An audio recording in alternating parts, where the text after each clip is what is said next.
Bonjour, bienvenue dans Parole de Femmes. Cette semaine, nous allons parler finances avec la foi et la sagesse. Personnellement, je maîtrise plus la foi que la sagesse dans les finances et c'est pour ça que je suis accompagnée cette semaine. Je suis accompagnée du pasteur Eladj. Vous allez bien? Bonjour, Ça va super bien. Ça fait plaisir d'être avec vous encore. Ouais, la dernière fois, vous étiez venu et j'étais avec Nadine et on avait parlé de la peur. Et cette fois-ci, Aurélie, tu es avec nous cette semaine. Est-ce que tu maîtrises la foi et la sagesse? J'ai choisi la bonne part. Nadine elle parle de peur, moi je parle d'argent. Donc Aurélie et moi, on est spécialistes en coach de gestion financière. Mais bon, on va quand même vous Peut-être à la fin de la ouais, série. peut-être à la fin de la série. Donc, pasteur Eladj, vous allez être ici avec nous toute la semaine. Et puis, on va voir que c'est vraiment un équilibre entre la foi et la sagesse, que Dieu veut toucher nos finances d'une façon surnaturelle. Et même si on peut être dans des situations compliquées, et il peut y avoir un toucher surnaturel de Dieu, un revirement de situation. Mais il nous a aussi donné de l'intelligence et du bon sens. Ouais. Et des choses très pratiques qu'on peut mettre en place, qui sont accessibles à tous, peu importe notre budget, pour avoir une meilleure gestion financière et être plus responsable aussi, peut-être. Et pasteur Eladj, donc comme je disais, vous étiez venu, puis on avait parlé de la peur la dernière fois, et je voulais partager un témoignage avec vous, parce que du coup, vous ne l'avez pas entendu non plus, et avec vous tous aussi. Donc, lorsque le pasteur Eladj était venue suite aux émissions, une femme nous a écrit, une maman avec 2 enfants, et elle nous raconte qu'elle avait toujours peur. J'étais jamais tranquille dans mes pensées, et ça a été le pire jour où j'ai eu mon premier enfant, parce qu'elle avait toujours peur. Je m'inquiétais tous les jours depuis presque 5 ans maintenant. Je vivais toujours dans les inquiétudes. Ça venait de pire en pire. Même quand il a commencé l'école, je me faisais plein de films dans ma tête, kidnapping, etc. Wow. Quand il revenait à la maison, je me levais 10 fois dans la nuit pour aller dans sa chambre, voir si tout allait bien. J'étais constamment dans le contrôle alors que je suis enfant de Dieu. Et elle dit aussi qu'elle avait peur de répondre à l'appel de Dieu pour sa vie. Je ne me sentais pas capable. La foule qui me regarde me tétanisait, mais à travers vos prières, j'ai senti une force m'envahir et une envie de servir l'Éternel, répondre à l'appel que je fuyais à cause de la peur du public. Et donc, voilà, elle dit, je me sens libre maintenant. Alors encore merci, et que Dieu se souvienne de vous, que Dieu se souvienne de vous, pasteur Eladj. Une vie qui a été transformée, la vie d'enfant aussi qui a été transformée, et une femme qui s'est levée pour répondre à l'appel. Donc, merci beaucoup pour ces émissions qu'on avait pu faire ensemble. Et puis, on remercie le Saint-Esprit pour son œuvre de délivrance. Ouais, et j'aimerais aussi dire que par rapport aux émissions qu'on va faire aujourd'hui, que plusieurs personnes qui nous regardent aujourd'hui, attendez-vous aussi à vivre des témoignages. Les témoignages, ce n'est pas forcément pour les autres. Lorsqu'on ouvre son cœur à ce que Dieu veut faire, mais Dieu répond à notre foi. Et c'est l'attitude qu'on aimerait aussi vous encourager à avoir tout au long de cette semaine, parce qu'on croit que dans ce domaine, peut-être qu'il y a plusieurs personnes qui ont des défis, il y a des personnes qui s'attendent à Dieu. On croit que Dieu va aussi agir cette semaine.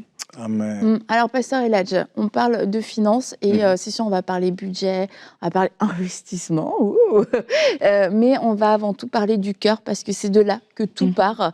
Et l'argent, c'est comme d'autres sujets du quotidien. C'est quel est notre cœur par rapport à ça, et surtout quel est le cœur que Dieu recherche par rapport aux finances. Les finances n'ont pas été inventées par l'homme, l'argent n'a pas été inventé par l'homme.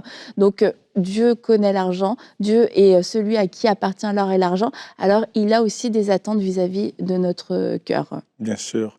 Quand ça arrive aux finances, le cœur, vraiment, c'est le centre de tout. On voit dans la Bible comment est-ce que le Seigneur parle et dit « Mon fils, donne-moi ton cœur ». Ça, c'est la plus grande offrande qu'on peut donner à Dieu. Lorsque Dieu a notre cœur, tout s'aligne en accord avec le cœur. Et je suis content qu'on va commencer à parler de la position du cœur vis-à-vis de l'argent. Ça, c'est important. Parce qu'il faut qu'on mette les fondations à la place que ça doit être, pour ne pas qu'on rentre dans une place où on poursuit des richesses au lieu de, premièrement, donner son cœur à Dieu. Et à partir de là, Dieu peut nous bénir, et la bénédiction devient vraiment une vraie bénédiction, pas destructive. Parce que quand le cœur n'est pas bien positionné, mais une bonne chose peut devenir dévastateur. Oui, c'est vrai. Et la Bible dit que là où est ton trésor, là aussi sera ton cœur. Et alors que je repensais, là vous êtes en train de parler, je repensais à l'encouragement que je faisais tout à l'heure et à cette pensée aussi qui est venue dans mon cœur pour dire qu'en fait, il y a des personnes où ce sera une correction, même au niveau de leur cœur, que le Seigneur va apporter, parce qu'on dit que votre cœur soit ouvert, on va parler de finances. La première chose qu'on va voir, c'est que, ah oui, peut-être que Dieu va susciter quelqu'un pour m'envoyer de l'argent, il y a un miracle qui va se passer dans mes finances. Oui, gloire à Dieu, on aimerait que ça arrive, mais il y a aussi des corrections, des ajustements que le Seigneur va venir faire dans nos cœurs et on doit être ouvert pour ça aussi. Amen. Donc la première attitude de cœur, Pasteur Eladj. Première attitude de cœur, c'est le contentement. Et un cœur qui n'est pas avide. Il faut être satisfait avec ce que Dieu a déjà fait. On vit dans un monde où on poursuit des choses. C'est une chose après l'autre, une chose après l'autre. On n'est jamais satisfait. On perd des fois de vue les miracles que Dieu a déjà opérés dans notre vie. Et Dieu aime un cœur qui a de la gratitude, un cœur reconnaissant, un cœur qui peut présenter des actions de grâce à l'Éternel. Donc, le contentement est extrêmement important. J'aimerais lire un petit verset pour ça. Ça dit dans Hébreux chapitre 13, verset 5, « Ne vous livrez pas à l'amour de l'argent, contentez-vous de ce que vous avez. » Luc le dit également, Luc chapitre 12, 15, Aurélie en parlait déjà il y a quelques instants. Il dit, « Car la vie d'un homme, si riche soit-il, ne dépend pas de ses biens. » Un autre verset, juste pour renforcer, 1 Timothée chapitre 6, au verset 6, « La véritable foi en Dieu, en effet, est une source de richesse quand on sait être content avec ce qu'on a. » Donc, il arrive un moment où il faut s'arrêter, peu importe nos situations, et réaliser comment est-ce qu'on a été béni. Il y a des gens qui regardent notre vie et puis veulent avoir ce qu'on a. Et pourtant, on pense qu'on n'a rien. Donc, ce cœur avide, je veux plus. Donc, prenons une pause, réalignons notre cœur, comme Aurélie a dit, et disons, Seigneur, waouh, je suis béni. J'ai une place pour dormir. Aujourd'hui, j'ai pu avoir au moins un repas. J'ai des sandales que je porte. Donc, vraiment, le contentement est important et je pense que c'est la clé pour positionner le cœur à la bonne place pour qu'on même on parle de richesse. Il faut aussi penser quand Pasteur Eladj parle, c'est une fois j'avais suivi un atelier sur les finances et on avait parlé du contentement et l'un des exercices entre guillemets qu'on avait demandé de faire, c'était de faire l'état de ce qu'on a aujourd'hui. Et quand on ne fait pas l'état de ce qu'on a, qu'on ne voit pas comment Dieu nous a bénis, mais ce qui va se passer, c'est que oui, on va penser qu'on n'a pas. On va se dire, ah, mais en fait, moi, j'ai rien. Et comme vous disiez, ben, il y a des personnes qui aimeraient avoir le peu que toi, tu as, mais elles ne l'ont pas. Donc, c'est important de faire cet exercice-là. Moi, je me rappelle que quand je l'avais fait, j'avais beaucoup plus que ce que je pouvais m'imaginer. Et j'étais contente. J'étais comme, ah, waouh. Je savais pas que j'avais tout ça, en fait. Mais j'avais beaucoup plus que ce que je m'étais imaginé, mais j'avais pris le temps de le faire. C'est un exercice lorsqu'on n'aime pas les calculs, on parle de finances, qui peut être difficile. Mais il faut prendre le temps de le faire et bénir Dieu parce que vraiment, il y a des personnes qui aimeraient avoir ce peu-là, mais ne l'ont pas toujours. Bénir Dieu en disant, mais Seigneur, waouh, je vois que j'ai ça, je savais même pas que j'avais ça. Merci Seigneur. Et c'est ça. Et parce qu'on peut se dire, je peux pas me contenter, je peux pas être content de ce que j'ai parce que j'ai pas assez ou j'ai rien, parce que je vois que ma situation financière est pas favorable. Et c'est là où en fait on oublie qu'il y a d'autres formes aussi de richesse et que le fait de regarder juste à ça, à des chiffres, ça vient, c'est comme ça vient mettre un montant sur même notre joie, notre paix, sur notre relation avec Dieu et c'est juste un montant, reste un montant, ça ne définit rien et c'est là où on doit prendre du recul et puis s'assurer que qu'on n'a pas un cœur qui est où il y a un trou en fait et que peu importe au final les montants qu'on pourrait avoir, on va tout le temps garder cette attitude là et c'est ça qui est beau quand on parle du cœur, c'est que le cœur le cœur ne se définit pas en fonction des circonstances. C'est quelque chose qui est en nous et soit on a besoin de changer, soit on a besoin de faire grandir certaines choses, mais c'est faux de se dire quand j'aurai de l'argent, j'aurai un cœur, je serai satisfait. Quand j'aurai de l'argent, je serai généreux. Quand j'aurai de l'argent, je serai ceci. Et pour toutes les autres choses de la vie, parce que le cœur, c'est la base en fait. Et de le penser comme ça, on est complètement en train de penser à l'inverse. Donc on peut être satisfait et ne pas être avide d'argent. Donc ça, c'est vraiment le premier point, le premier constat aussi à faire, et puis le premier travail à faire avec le Seigneur. La deuxième attitude, c'est de mettre sa confiance en Dieu et pas dans les richesses. C'est ça? Mettre sa confiance en Dieu et pas dans notre argent ou notre richesse. Je vais lire un petit verset avec ça également, toujours dans 1 Timothée 6, cette fois-ci au verset 17, qui dit « Recommande à ceux qui possèdent des richesses de ce monde de se garder de toute arrogance et de ne pas fonder leur espoir sur la richesse, car elle est instable. » Nous devons toujours nous rappeler que notre confiance est en Dieu. C'est Dieu qui te donne la force de te lever pour pouvoir aller travailler. C'est Dieu qui te donne la santé pour pouvoir te lever, aller travailler. C'est Dieu qui donne l'intelligence. C'est Dieu qui donne les opportunités, ainsi de suite. Donc, il arrive au moment, lorsqu'on parle de richesse, qu'on doit non seulement être dans le contentement, mais reconnaître qu'il est la source de tout. Et il y a plusieurs ressources, mais Dieu est la seule source. Donc, mettre sa confiance en Dieu et pas dans nos richesses, parce qu'elles sont instables. Et comme dernièrement, il y a un homme qui racontait qu'il y a eu un temps de guerre, et pendant ce temps de guerre, sa famille a tout perdu. Et c'est une famille qui était très très riche, et du jour au lendemain, en fait, ils ont tout perdu, ils sont devenus vraiment très très pauvres. Et ça me faisait penser aussi au cœur, quand on a, et je parle plus du tout là de la famille, mais du jour au lendemain, ils ont tout perdu, et tu te dis, comment est-ce qu'ils se comportaient avec les autres personnes, en fait?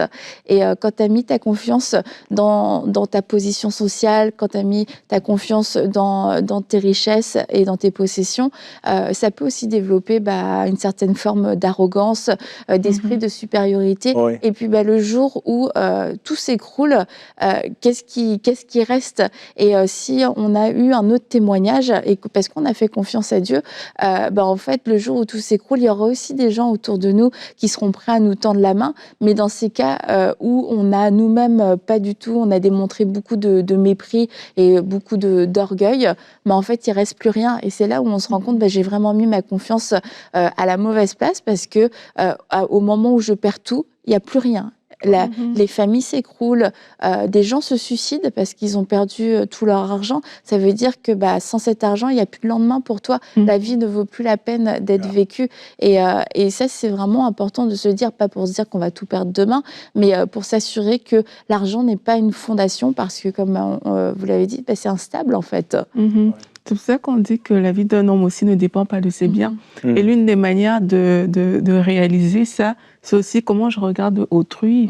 Est-ce que parce que j'ai un tonton qui est très riche, je donne tous les honneurs à ce tonton-là, et les autres, vous savez, c'est aussi ça qui va faire, parce que moi je crois que lorsqu'on n'a peut-être pas certains moyens financiers, peut-être qu'on connaît même pas l'état dans lequel ton cœur peut être, parce que justement, tu n'as peut-être jamais goûté à certains montants ou tout ça. Mais autour de toi, il y a peut-être des gens que tu penses qui sont arrivés à cet endroit-là, et il faut savoir comment tu te comportes envers ces personnes. Est-ce que je fais la courbette à ce tonton-là parce que je sais qu'il a beaucoup de l'argent, je suis prêt à tout accepter de lui, mais quand il arrive que, je sais pas, je vois même mon père, ma mère ou quelqu'un de plus proche même de moi qui n'a pas ces moyens-là, du coup, il y a un peu de mépris, il y a un peu d'arrogance aussi, parce que ces personnes ne l'ont pas. Ça aussi, ça permet de voir comment on positionne notre cœur par rapport à l'argent des autres. Oui. Parce que si c'est ça que tu valorises chez autrui, c'est sûr que dans ta propre vie, peut-être tu n'es pas encore où tu veux, mais dans ta propre vie, si tu as atteint ce niveau-là, toi aussi tu vas te sentir peut-être important à cause de ça. Mais la vie d'un homme ne dépend pas de ses biens. La richesse est instable, comme on l'a dit. Et il n'y a pas beaucoup d'éléments qui mesurent la condition d'un homme comme l'argent peut le faire. C'est incroyable, comme Aurélie le disait. À cause de l'argent, tu respectes quelqu'un. À cause de l'argent, quelqu'un peut devenir arrogant. Donc tout le monde va dire, oh Seigneur, bénis-moi, j'ai besoin d'1 million de dollars, ainsi de suite. je vais t'obéir. Mais à la fin de la journée, même le peu d'argent qu'on a, il démontre notre cœur. Il démontre la condition de notre cœur devant Dieu et devant les autres. Même l'arrogance qu'on peut dégager et ainsi de suite. On a vu avec le Covid, tellement de gens ont perdu du travail. I mean, pour eux, ils étaient riches, ils avaient tout. Mais quand tu perds ton travail pendant 1 an, 2 ans, tout d'un coup, tu vois l'instabilité de l'argent. J'ai un ami qui est en Syrie, qui avait très réussi, un grand médecin, des cliniques partout. Quand la guerre a commencé, il était dans les tentes comme tout le monde, en train de tendre la main pour avoir de quoi manger avec ses enfants. Tout d'un coup, en une nuit, tout est parti. Toutes les maisons ont été détruites, toutes les cliniques ont été possédées. Il fallait qu'il fuit pour sa vie. Donc, à la fin de la journée, il faut faire confiance à Dieu qui est stable et pas à ce qui est instable. Donc, Dieu est la source, ce n'est pas une ressource. Amen. Et donc, on parlait de l'attitude par rapport à notre rapport aux autres, mais aussi un autre point, et pas des moindres, c'est la générosité. Avoir un cœur généreux, ça, c'est la 3e attitude de cœur. Oui, un cœur généreux et pas pingre. Et ça fait tellement longtemps que je n'ai pas entendu ce mot. Ben, tu vois, la générosité, c'est un esprit. Ce n'est pas un acte de donner. Tu peux donner, et tu peux aider, mais tu n'es pas généreux. C'est un esprit. C'est quelque chose qui devient toi. Un cœur libéral. La générosité, ce n'est pas seulement donner, c'est donner lorsque l'Esprit Saint dit de donner. Parce qu'à la fin de la journée, dans le royaume de Dieu, on n'est pas propriétaire, on est gérant. Être propriétaire, c'est un péché dans le royaume. Parce que rien ne nous appartient. Quelque chose nous a été donné, confié, pour que nous gérons ce que Dieu nous a donné. Donc, si nous gérons ce que Dieu nous a donné, c'est lui le vrai propriétaire, nous devons être sensibles. Lorsqu'il dit « bénis telle personne, aide telle personne », tu le fais. Je vais donner un exemple. Il y a plusieurs années où, n'importe qui a un problème, je l'aidais. J'aidais les gens de gauche à droite. Et un jour, le Seigneur m'a parlé vraiment clairement. Il m'a dit « Pourquoi tu travailles contre moi ?» Je dis « Mais comment est-ce que je travaille contre Dieu ?» Et dans mon rêve, j'ai vu que je prenais de l'argent et je le jetais dans le feu. Et il travaille contre moi. Alors, le point, c'était, deux fois, les gens rentrent dans des situations où Dieu veut leur apprendre une leçon. Et tout d'un coup, on vient et puis on les sort de là immédiatement. Donc, je n'étais pas généreux, bien vrai que j'aidais. La générosité doit être connectée à la voix de l'Esprit Saint qui est le vrai propriétaire. Qui dit « aide telle personne, mais cette personne attend, ne l'aide pas. » Ou « aide avec tel montant, ou pas ces montants. » Donc, nous devons être toujours conscients de savoir, quand on parle de générosité, notre oreille doit être toujours tendue à la voix du vrai propriétaire. Sinon, notre générosité, côte-côte, peut être maintenant un problème. Ça devient du gaspillage. Oui. C'est vraiment l'esprit de générosité, c'est l'esprit qui obéit à la voix du propriétaire et qui relâche quand il faut relâcher, basé sur l'instruction, et qui ne relâche pas lorsqu'il ne faut pas relâcher, basé sur l'instruction. C'est pour ça qu'on doit aussi demander à Dieu, justement, que le Seigneur qui nous montre dans nos cœurs à qui est-ce qu'on peut aider, en fait. Moi, j'ai souvent ce verset qu'on utilise pour les offrandes. On dit possédant, de quoi satisfaire à tous vos besoins, vous ayez davantage encore pour aider les autres. Mais c'est avoir un cœur aussi, parce que, je le dis parce que parfois, quand on reçoit, disons, de l'argent, si je veux prendre un exemple concret, tu vas te dire que, OK, mais moi, j'ai trop de problèmes, j'ai trop de défis et tout. Mais même dans ce que tu as reçu là, tu peux demander à Dieu, Seigneur, montre-moi comment je peux être généreux. Si on met nos problèmes comme le centre de tout, il sera difficile de manifester la générosité. Ouais. Mais lorsqu'on veut avoir ce cœur généreux, c'est de dire, OK, voici, il y a quelque chose que j'ai reçu, je possède quelque chose. Maintenant, Seigneur, montre-moi comment le faire. Et parce qu'on a posé la question à Dieu, ben là, on sera en contact avec la voix de l'Esprit qui va pouvoir nous dire, OK, sème dans la vie de cette personne, fais telle chose pour cette personne, agis de telle manière. Mais si on ne pose jamais ce type de questions à Dieu, c'est que quelque part, on ferme aussi notre cœur à la générosité, mais ça s'apprend. Je veux dire, on ne naît pas en disant, je vais être généreux et tout. C'est des choses qui s'apprennent. C'est des choses que peut-être que si vous ne le faisiez pas encore, on peut commencer à le faire aujourd'hui. Et Dieu, dans sa fidélité, il va aussi nous faire grandir là-dedans et on va pouvoir vivre avec ce cœur généreux comme Dieu pense et non comme nous, on a souvent pensé. Et comme vous le disiez, ça devient un style de vie, mais toujours conduit et inspiré par le Saint-Esprit, être généreux. C'est important quand même de s'en rappeler parce qu'on parle aussi de sagesse. C'est de ne pas tout donner à n'importe qui sous prétexte qu'on a vu un besoin. Exactement. Parce que nous ne sommes pas la solution à tous les besoins et que Dieu peut passer par différents canaux et aussi lorsqu'on est de l'autre côté puis qu'on a un besoin, de ne pas chercher les personnes, de ne pas choisir la personne qui pourrait nous aider. Lui, elle, ils ont l'air d'avoir ce qu'il faut pour répondre à mes besoins. C'est aussi important de garder son cœur et de ne pas pousser la générosité, de ne pas susciter la générosité par une forme de manipulation, que ce soit par la pitié ou que ce soit par parce que c'est pas pur en fait. Ouais. Vraiment, comme tu l'as dit, il ne faut pas manipuler les gens. Envoyer que quelqu'un peut m'aider. Le prophète Élisée ne serait jamais allé voir une veuve. Si ce n'était pas la voix de l'Esprit Saint qui lui dit va voir une veuve. Parce que aller voir une veuve, avec son intelligence naturelle, normale, ce serait du temps à perdre. Mais la voix de l'Esprit Saint lui a mené une personne qui ne pensait pas qu'il peut l'aider. Donc, Dieu a encore la source et peut utiliser n'importe qui pour une bénédiction pour notre vie.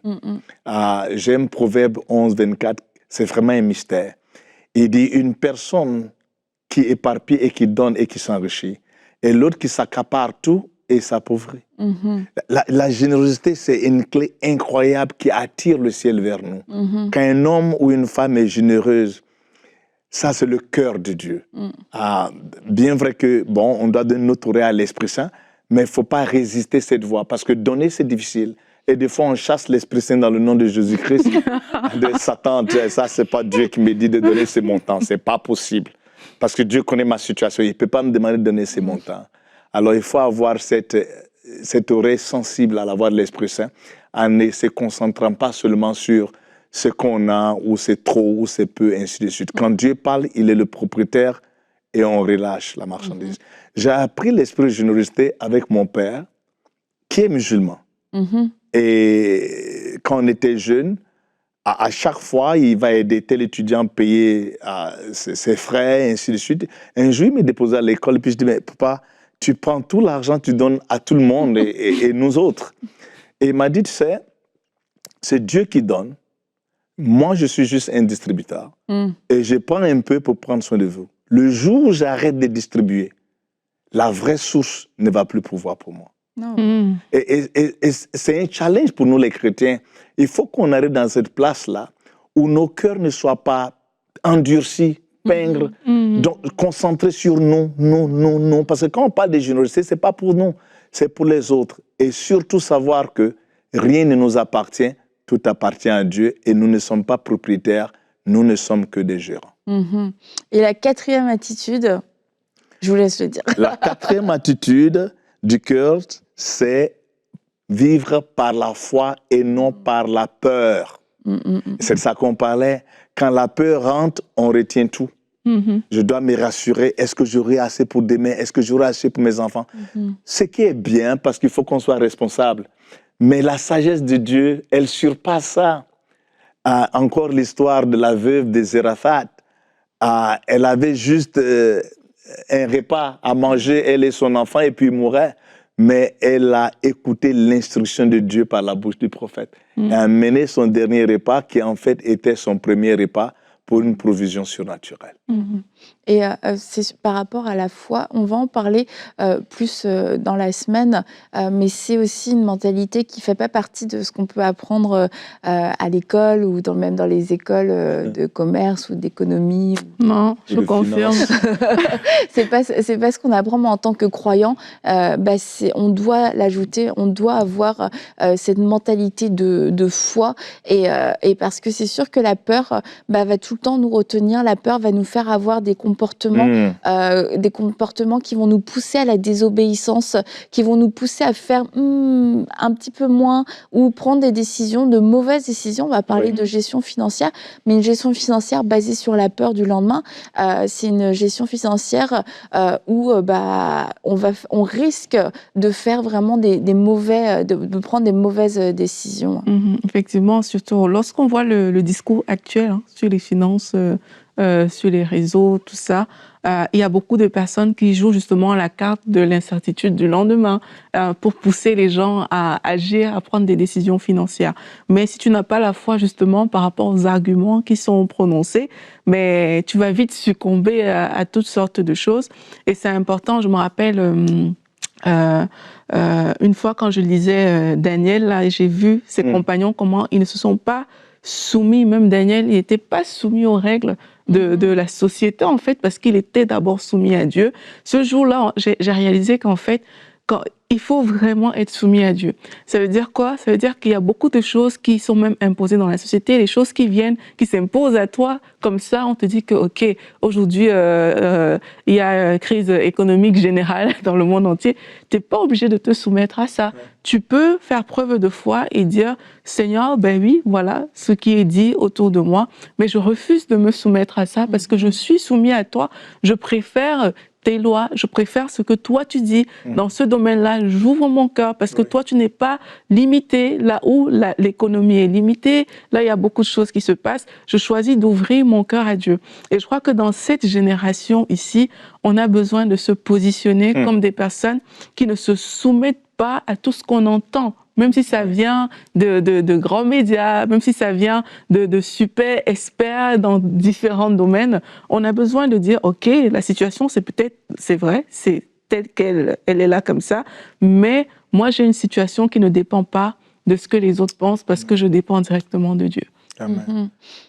Comme Matthieu chapitre 6, verset 25, je pense, il dit, ne vous inquiétez pas, ne vous souciez pas. Et je vais prendre juste 10 secondes pour parler à quelqu'un peut-être qui nous suit, pour dire, n'aie pas peur, mets ta confiance en Dieu. Amen. Ça, c'est un rappel à ton âme, c'est un rappel à ton cœur de savoir que Dieu est ta source, Dieu est à la source de ta provision. La peur te ferait manquer du sommeil pour rien et ne rien t'apporter. Alors, je parle à ton âme, n'aie pas peur, mets ta confiance en l'Éternel. Il ne t'abandonnera point, il ne te délaissera pas. David a dit, j'étais jeune et maintenant je suis vieux, mais je n'ai pas vu le juste être abandonné, ni ses enfants